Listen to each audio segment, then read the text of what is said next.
Welcome to Hilbert Spaces in 10 minutes. You're already familiar with vectors and inner products, which is great, because today we're going to extend those concepts. We'll be discussing two key objectives. First, we'll understand the essential components that define a Hilbert space, an inner product and completeness. Second, you'll be able to identify and work with common examples of Hilbert spaces, like L2 spaces and sequence spaces. In other words, by the end of this session, you'll have a solid conceptual foundation for what a Hilbert space is and why it's so important in many fields of mathematics, physics, and engineering. So let's start with the building blocks. A Hilbert space isn't just one thing. It's a vector space with a special structure. Think of it as a vector space where we've added a few powerful tools. The first tool is an inner product. You're likely familiar with the dot product in Rn, which is a specific kind of inner product. An inner product, which we often denote with angle brackets, takes two vectors and gives you a scalar. It's like a calculator that tells you how aligned two vectors are. It satisfies four properties. It's positive definite, meaning the inner product of a vector with itself is zero if and only if the vector is the zero vector. It's linear in the first argument. It's conjugate symmetric or just symmetric for real spaces. And it's also linear in the second argument. This inner product immediately gives us a way to define a norm, or length, of a vector. The norm of a vector v is just the square root of its inner product with itself. And with a norm, we can define a distance between two vectors. The distance between u and v is simply the norm of their difference. The second tool is completeness. This is a bit more abstract. Think back to the real number line, R. It's complete. That means every Cauchy sequence of numbers in R converges to a number that is also in R. There are no holes in the line. In our Hilbert space, we need that same property. Every Cauchy sequence of vectors in the space must converge to a vector that is also in the space. This is what completeness means. A Hilbert space is, by definition, a complete vector space with an inner product. That's it. A Hilbert space is a complete inner product space. This ensures our space is nice and well-behaved, allowing for convergence and the application of powerful theorems. Let's make this more concrete with our first major example. L2 spaces, often called the square integrable functions. This space consists of all complex-valued functions if defined on the real line, from negative infinity to infinity. The key condition is that the integral of the squared absolute value of f must be finite. This finiteness condition is crucial. The inner product in L2 is defined as the integral of f of x times the conjugate of g of x over the entire real line. From this inner product, we can derive the norm, which is the L2 norm, by setting f and g to be the same. So the question is this space complete? The answer is yes. And that's a cornerstone of modern analysis. A famous result, the Riesch-Fisher theorem, proves its completeness. The theorem states that if you have a Cauchy sequence of functions in L2, they converge to a limit function that is also in L2.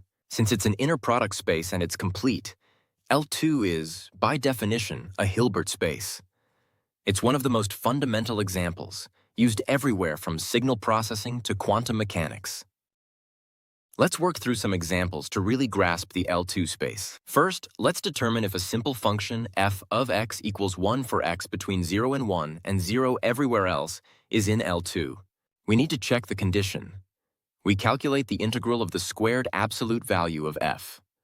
For the interval from 0 to 1, the function is 1. So we integrate 1 squared, which is just 1. The result is 1, which is finite. Therefore, this function is in L2. A quick practice question for you. Take a moment and try to determine if f of x equals x on the interval 0 to 1 and 0 everywhere else is in L2. Let's see. We integrate x squared from 0 to 1. The integral of x squared is x cubed over 3, and evaluating at the limits gives us 1/3, which is also finite. So this function is in L2 as well. Now for another example.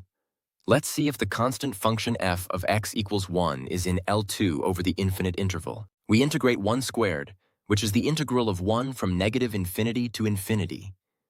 This integral diverges. It goes to infinity. Since it's not finite, the constant function f of x equals 1 is not in L2. Last example. Consider the functions sine of nx and cosine of nx. Let's calculate the inner product of sine of nx and cosine of mx on the interval from negative pi to pi, which is another common L2 space. The integral of sine of nx times cosine of mx from negative pi to pi is always 0 for any integers n and m. This means these functions are orthogonal in L2 of this interval. This orthogonality is a powerful property we'll touch on later.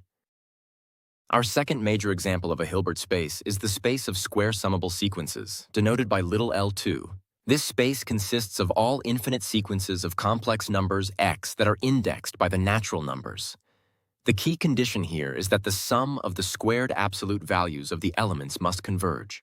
The inner product is the infinite sum of x sub j times the conjugate of y sub j. This sum must converge. From the inner product, we get the norm, which is the square root of the sum of the absolute values squared. Just like L2, the space L2 is also complete. This is much easier to prove. If you have a Cauchy sequence of sequences in L2, you can show that it converges to a limit sequence that is also in L2. Therefore, L2 is a complete inner product space, which means L2 is a Hilbert space. It's a fantastic concrete space to build your intuition, especially because sequences behave so similarly to finite dimensional vectors.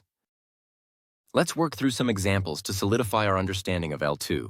Consider the sequence x, where x sub j is 1 over 2 to the power of j. Is this sequence in L2? We need to calculate the sum of the squared absolute values. This is the sum from j equals 0 to infinity of 1 over 4 to the power of j. This is a geometric series with ratio r equals 1/4. Since the absolute value of the ratio is less than 1, the series converges. Its sum is 4, 3. Because the sum is finite, the sequence x is in L2. Here's a practice question for you. Determine if the sequence y, where y sub j is 1 over j plus 1, is in L2. If we look at the sum of the squares, we get the sum of 1 over the quantity j plus 1 squared. This is the familiar p series, with p equals 2. Since p is greater than 1, this series converges. Therefore, the sequence y is in L2. What about the sequence where y sub j is 1 over j plus 1? For this sequence, the sum of the squares gives us the sum of 1 over j plus 1. This is essentially the harmonic series, which diverges. Since the sum is infinite, this sequence is not in L2. The condition for L2 is quite strict. Now let's consider another practice question. Are the standard basis vectors e sub I, which have a 1 in the ith position and 0 elsewhere, orthogonal in L2? And are they orthonormal? Let's check. The inner product of e sub I and e sub k is the sum of their component-wise product. This sum is 1 if I equals k, and 0 if I is not equal to k. This is exactly the definition of an orthonormal basis. So yes, they are orthogonal and orthonormal. Let's pause and summarize what we've learned. This is a lot to take in. We started with the definition. A Hilbert space is a complete inner product space.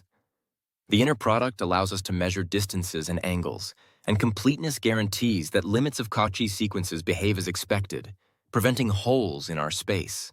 We then saw two of the most important examples. First, L squared of the real line, the space of complex valued functions whose squared absolute value is integrable. We learned how to check the condition and saw that sine and cosine are orthogonal.